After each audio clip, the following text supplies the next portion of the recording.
আজি আমি আলোচনা কৰিম ক্লাছ 10ৰ মোস্ট ইম্পৰ্টেন্ট কেইটামান এমসিকিউ। ইয়াৰ আগৰ ভিডিঅ'ত আমি কেইটামান এমসিকিউ সলভ কৰিছো। ইম্পৰ্টেন্ট হয় সেইবিলাক তোমালোকে চাই ল'বা, এইটো ভিডিঅ'ৰ ডেসক্ৰিপচনত লিংক দিয়া থাকিব। তো আজিৰ প্ৰথম কোৱেশ্চনটো চোৱা, আমাক কি কৈছে, যদি x proportional to y আৰু x equal 6 হলে y equal 30 হয়, এতিয়া y এর মানটো আমি উলাই দিব লাগে। যদি x equal তোমাৰ কিমান হয়, এই ক্ষেত্ৰত 5 হয়। তো ইয়াতে অপশন আমাক দি আছে, তো এইটো কোৱেশ্চন আমি সলভ কৰিম কেনেকৈ। প্রথম অবস্থাত আমি ডাটা বিলাক লিখিলাম। x এর মান প্রথম অবস্থাত কিমান দি আছে 6, তো 6 মই ইয়াতে লিখিলো। y এর মান এইটো ক্ষেত্রতে কিমান দি আছে 30, তো মই ইয়াতে লিখিলো। এগেইন চোৱা, এইটো কনসেপ্ট আমাক কি কৈছে, y এৰ মানটো আমি ওলাব লাগে, যত আমাৰ x এৰ ভ্যালুটো কিমান দি আছে, এই ক্ষেত্ৰত 5 দি আছে। ঠিক আছে, তো ইয়াৰ পৰা চোৱা আমি এটা ফৰ্মুলা ইউজ কৰিম, কোনটো যে k ইকুয়াল আমি ধৰিলাম কি x বাই y। ঠিক আছে, তো x এৰ মান কিমান আছে এই ক্ষেত্ৰত চোৱা 6 আৰু y এর মান কিমান আছে 30, গতিকে ডিভাইড হৈ যাব, ক্যান্সেল আউট কৰি দিয়া। 6 6 এৰ ভিতৰত 1 টাইমস, 30 এৰ ভিতৰত 5 টাইমস। k ইকুয়াল তোমাৰ এই ক্ষেত্ৰত আমি কিমান পালো 1/5। এতিয়া চোৱা, এইটো আহা, ইয়াতে তোমাৰ কি আছে, x ইকুয়াল আমি 5 কৰিব লাগিব, ইকুয়াল টু আমি কি কৰিব লাগিব k কৰিব লাগিব। এতিয়া চোৱা, x এর মান ইয়াতে কিমান আছে 5 আছে, তুমি লিখি দিয়া x এর ঠাইত 5, y আমি ওলাব লাগে, তো y as it is। k এর মানটো চোৱা, k এৰ মান ইয়াতে আমাৰ কিমান আছে 1/5, আমি অলৰেডি ভ্যালুটো ওলাইছো, গতিকে 1/5 লিখি দিয়া। এইবাৰ তুমি কি কৰা, ক্ৰস মাল্টিপল কৰা, y এৰ লগত 1 ইনটু কৰা, তো তুমি কিমান পাবা y, 5 এৰ লগত 5 ইনটু কৰা, তুমি কিমান পাবা 5 ইনটু 5 কৰিলে 25।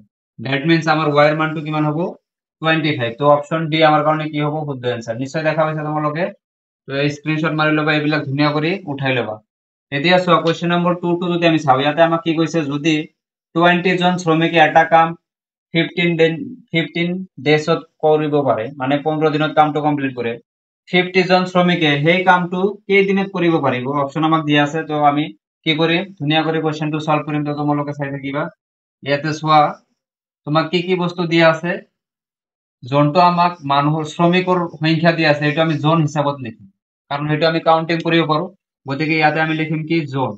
তো প্রথম অবস্থাত আমাক কিমান জন দিয়া আছিল 20 জন, তো 20 জন মানে শ্রমিক আছিল। কামটো যোনটো আছিল সেইটো আছিল তোমাৰ কি সময় হিচাপত, তো আমি ইয়াতে লিখিম কি সময়টো একচুয়ালি কেনেকুৱা টাইপত আছে, দিনত আছে। এতিয়া চোৱা, 20 জন শ্ৰমিকে কামটো কেইদিনত কৰে 15 দিনত কমপ্লিট কৰে। তেনেহলে যদি মানুহৰ সংখ্যাটো তোমাক বঢ়াই দিয়া হয়, এই কামটো কৰোতে নিশ্চয় কম দিন লাগিব।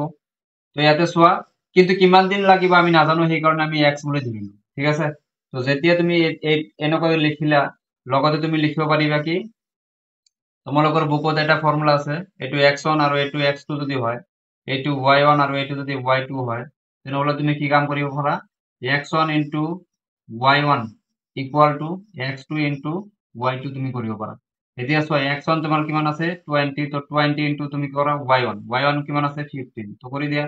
x2 চোৱা কিমান আছে 50 ইনটু তোমাৰ y2 আমি ওলাব লাগে, তো y2 কিমান আছে x আছে, তো y2 ৰ ঠাইত আমি কি লিখিম x লিখিম। ঠিক আছে, তো x এর লগত যেহেতু 50 পূরণ হয়ে আছে, ইয়াক ইকুয়ালের বাওফালে আনি দিয়া, তো তোমার কি হবে 20 ইনটু 15 ডিভাইডেড বাই তোমার কি হবে 50, ক্যান্সেল আউট করে দিয়া, যোনটো মান ওলাব সেইটো আমার কি হবো দিনটো ওলাই যাব।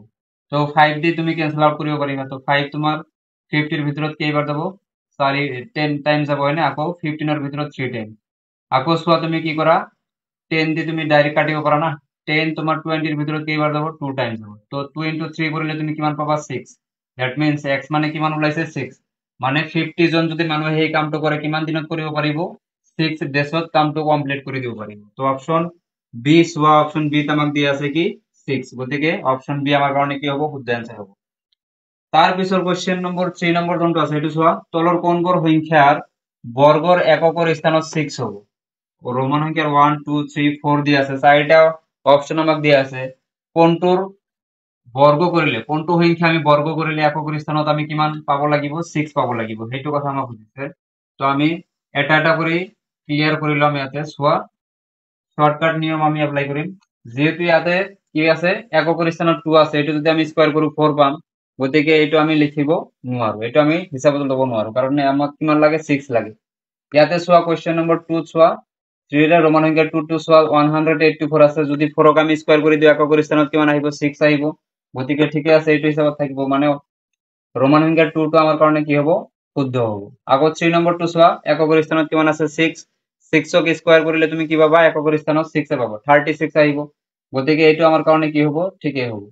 কিন্তু 4 নম্বৰটো চোৱা এককৰ স্থানত 9 আছে স্কয়াৰ কৰি দিলে তুমি 81 পাবা এককৰ স্থানত কিমান আহিব 1 আহিব গতিকে এটা আমাৰ কাৰণে নহব ৰোমান সংখ্যা 2 আৰু ৰোমান সংখ্যা 3 হ'ব কি শুদ্ধ आंसर যত আমি বৰ্গ কৰিলে এককৰ স্থানত কিমান পাম 6 পাম যিকোনো কোশ্চেন নম্বৰ 4 আহা যিকোনো অযুগ্ম সংখ্যা p এর বাবে -1 টু দি পাওয়ার p এর মান হব অপশন আমাক দিয়া আছে এইটা তোমালোকৰ একটা ফৰ্মুলা আছে r4 এৰ উপৰত চাবা তোমালোকে তাতে একটা ফৰ্মুলা দিয়া আছে হেতুৰ পৰা দিছে কোশ্চেনটো তো মই এবাৰ তোমালোকক বুজাই দি আছো যেনেকুৱা তোমালোকক ব্ৰেকেটত দিয়া আছে -1 টু দি পাওয়াৰ n আৰু তোমালোকক যদি কোৱা হয় এই পাওয়াৰ যোনটো আছে এই যদি তোমাৰ অযুগ্ম হলে তোমাৰ কি হ'ব -1 টু দি পাওয়াৰ n এৰ ভ্যালুটো তোমাৰ কিমান হ'ব -1 হ'ব কিন্তু যদি কোৱা হয় কি পাওয়াৰটো তোমাৰ যুগ্ম মানটো আমাৰ সেমে থাকিব ব্ৰেকেটৰ ভিতৰত -1 আছে পাওয়াৰটো এবাৰ কি কৈছে অযুগ্ম ঠাইত কৈছে কি যুগ্ম তেনেহলে -1 টু দি পাওয়ার n এর ভ্যালুটো কিমান হ'ব +1 হ'ব নিশ্চয় বুজি পাইছা তো এইটো কনসেপ্ট আমি ইয়াত এপ্লাই কৰিব লাগিব ইয়াতে চোৱা যোনটো পাওয়াৰ হিচাপত আছে p এৰ উপৰ p পাওয়াৰ হিচাপত আছে এইটোৰ কথা কৈছে কি যে p টো তোমাৰ কি হয় অযুগ্ম সংখ্যা তেনেহলে -1 টু দি পাওয়ার p এর মানটো কিমান হ'ব নিশ্চয় 1 হ'ব -1 হ'ব চোৱা ইয়াতে যোনটো আমি পালো ইয়াৰ পৰা আমি বস্তুটো ক'ব পাৰো যে যদি -1 টু দি পাওয়ার n যদি অযুগ্ম হয় ভ্যালুটো কিমান আহে -1 ইয়াতে অযুগ্ম আছে p টো পাওয়ার হিচাপত আছে গতিকে -1 টো কি হ'ব -1 থাকিব নিশ্চয় বুজি পাইছা স্ক্রিনশট মাৰি লবা নেক্সট কোশ্চেন বিলাক আমি ডিসকাস কৰিম চোৱা কোশ্চেন নম্বৰ 5 টো চোৱা 2 power 3 into 3 into 5 আৰু 2 power 4 into 5 into 7 ৰ লঘিষ্ঠ সাধাৰণ গণিতক আমি উলাই দিব লাগে তো কেনেকৈ লিখিম এইটো বস্তু মই অলৰেডি ইয়াতে লিখিম তোমালোকে চাবা তোমালোকক দিয়া আছে 2 to the power 3 into 3 into দিয়া আছে তোমাক 5 এগেইন ব্র্যাকেট ক্লোজ কৰি দিয়া হৈছে এগেইন লিখিছে কি 2 power 4 into দিয়া আছে তোমাক কিমান 5 into দিয়া আছে 7 ইয়াৰে আমি কি উলাব লাগে লঘিষ্ঠ সাধাৰণ গণিতক আমি উলাব লাগে তো কেনেকৈ হাইয়েস্ট পাওয়াৰ দুইটাৰ পৰা লোৱা যোনটা হাইয়েস্ট পাওয়াৰ আছে 4 তো 2 power 4 তুমি লোৱা 3 ইয়াতে আছে ইফালে নাই গতিকে 3 আমি লিখিব লাগিব 5 পাওয়ার ইয়াতে 1 আছে গতিকে এটা 5 আহিব আকৌ 7 আছে 7 লিখি দিয়া গোটেইখিনি আমি লিখিব লাগে লঘিষ্ঠ সাধারণ গণিতক এইটো যদি আমি ইনটু কৰো আমি কিমান পাম 16 এই দুইটা ইনটু কৰি দিয়া তুমি পাবা কিমান 15 আৰু তোমাৰ লগতে আছে কিমান 7 চলি আছে এই দুইটা পূৰণ কৰি দিয়া 16 আৰু 15 ইনটু কৰা 5 6 are 30 0 1 3 carry 5 into 1 5 আৰু 8 ইফালে আহিব তোমাৰ কিমান 6 ইফালে 1 তো ইয়াৰ পৰা তুমি কিমান পাবা 0 10 14 4 1 carry 1 1 2 আৰু তাৰ লগত তুমি 7 ইনটু কৰা তো 7 ইনটু কৰিলে 0 ইয়াতে আহিব 8 2 carry 14 15 16 তো কিমান আহিছে 1680 লঘিষ্ঠ সাধারণ গণিতক আমাৰ কিমান ওলাইছে 1680 তো অপশন সি আমার কারণে কি হবো শুদ্ধ आंसर হবো নিশ্চয় বুঝি পাইছা একদম ইজি কোশ্চেন আছিল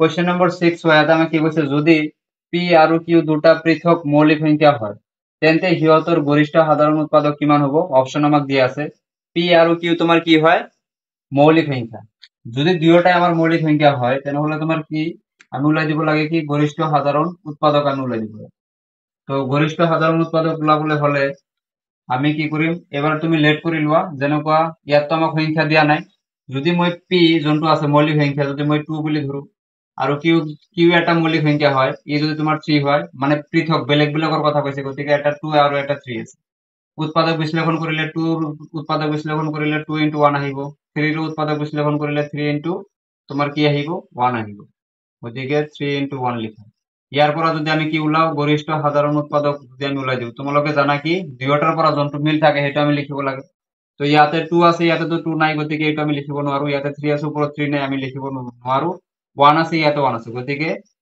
গরিষ্ঠ সাধারণ উৎপাদক কিমান হ'ব 1 হ'ব তো তোমালোকে শর্টকাট মনত ৰাখিব পাৰা যিকোনো মৌলিক সংখ্যা নাথাকক কিয় আৰু সেই দুটা মৌলিক সংখ্যাৰ যদি আমাৰ গৰিষ্ঠ সাধাৰণ উৎপাদক উলাব কয় সদায় তোমাৰ কিমান হ'ব 1 হ'ব গতিকে 1 তোমালোকে মনত ৰাখিবা যে দুটা মৌলিক সংখ্যা দিয়া থাকিলে তার যদি আমি কি উলাব লাগে গরিষ্ঠ সাধারণ উৎপাদক উলাব লাগে চকু মদি 1 লিখি দিবা ঠিক কোশ্চেন নম্বৰ 7 চোৱা কোশ্চেন নম্বৰ 7 আমাক কি কৰিছে সেম ক্যাটাগৰিৰ কোশ্চেন 12, 15 আৰু 21 ৰ গৰিষ্ঠ সাধাৰণ উৎপাদক আৰু লঘিষ্ঠ সাধাৰণ গণিতকৰ যোগফল হল তো অপশন আমাক দিয়া আছে কোনটো হ'ব আমি উলাই দিব লাগিব প্ৰথম কথাটো এই তিনিটা সংখ্যাৰ আমি মৌলিক উৎপাদক বিশ্লেষণ কৰিব লাগিব লগতে আমি কি উলাব লাগিব গৰিষ্ঠ সাধাৰণ উৎপাদক আৰু লঘিষ্ঠ সাধাৰণ গণিতক তো গোটেইখিনি তোমালোকে লিখি লোৱা তো ইয়াতে দিয়া আছে তোমাক 12 দিয়া আছে তো 12 মই লিখিলো 15 দিয়া আছে আৰু লগতে দিয়া আছে আমাক কিমান 20 ঠিক আছে, এইখিনি যদি আমি কি কৰো উৎপাদক বিশ্লেষণ কৰো, 2 দিয়ে তুমি কৰিব পাৰিবা।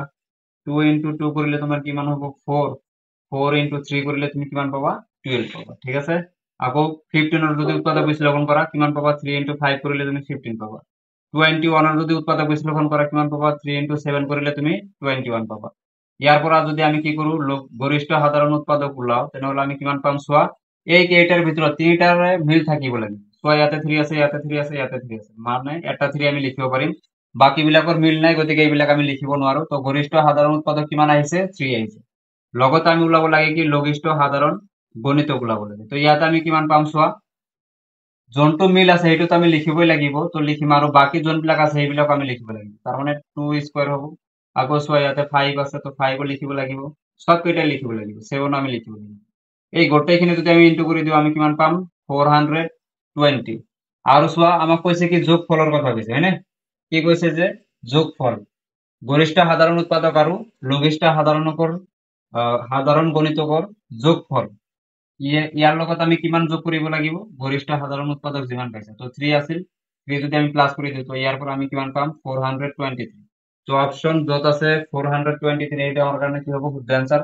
অপশন এ আমার কারণে কি হবো শুদ্ধ অ্যান্সার। নিশ্চয় বুঝি পাইছা, একদম ইজি।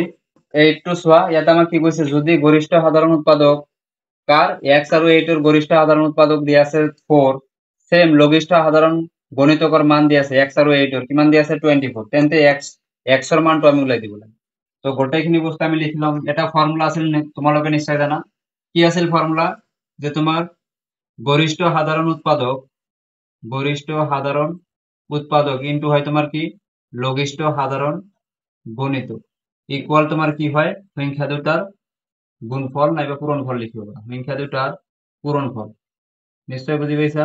এতিয়া চোৱা গৰিষ্ঠ সাধাৰণ উৎপাদক তোমাক কিমান দি আছে, চোৱা গৰিষ্ঠ সাধাৰণ উৎপাদক তোমাক দি আছে 4, গতিকে গৰিষ্ঠ সাধাৰণ উৎপাদকৰ ঠাইত তুমি লিখিবা কিমান 4 লিখিবা, ইনটু ইনটু লিখা। লঘিষ্ঠ সাধারণ গণিতক তোমাক কিমান দি আছে 24, তো ইয়াতে তুমি লিখি দিব লাগিব 24 ইকুয়াল সংখ্যা দুটার পূরণফল। সংখ্যা দুটা আমাক কি দি আছে x, 8, তার মানে সংখ্যা দুটা x আৰু 8, গতিকে তুমি পূৰণ কৰিব লাগিব x into 8। ইয়াৰ পৰা চোৱা আমি x এৰ মান ওলাব লাগে, তো x এৰ লগত 8 যেহেতু পূৰণ হয়ে আছে, 8ক আমি কি কৰিম x এর বাওঁফালে পঠাই দিম, গতিকে ইয়াতে আমি লিখিম কি 4 into 24 ডিভাইডেড বাই আমি লিখিম কি 8 ইকুয়াল তোমার কি হবো x হবে। এতিয়া তুমি কাটাকাটি কৰি দিয়া, 8 এৰ তুমি 24 কাটা, তো 8 24 এৰ ভিতৰত কিমান বার যাব 3 বার যাব, হয় না? তো 4 এর লগত তুমি কি করা 3 2 ইনটু করে দিয়া, 4 3 যা তোমার কিমান হবো 12, তো x ইকুয়াল তোমার কি হবো x এর মান আমার কিমান আহিছে এই ক্ষেত্ৰত 12। তো চোৱা ইয়াতে তোমাৰ 12 আছে, তো অপশন সি আমার 12 দিয়া আছে, গতিকে অপশন সি আমার কারণে কি হবো শুদ্ধ অ্যান্সার। এতিয়া চোৱা 9 নম্বৰটো একদম ইজি কোৱেশ্চন, আৰু তোমালোকে নিশ্চয় এইটো কৰিব পাৰিবা। বাস্তৱ সংখ্যা তোমালোকে এইটো প্ৰমাণ অলৰেডি কৰিছা বহুত টাইমছ, হয় না? যিকোনো ধনাত্মক অখণ্ড সংখ্যা এমৰ বাবে প্ৰতিটো ধনাত্মক যুগ্ম অখণ্ড সংখ্যাৰ আৰ্হি হ'ব।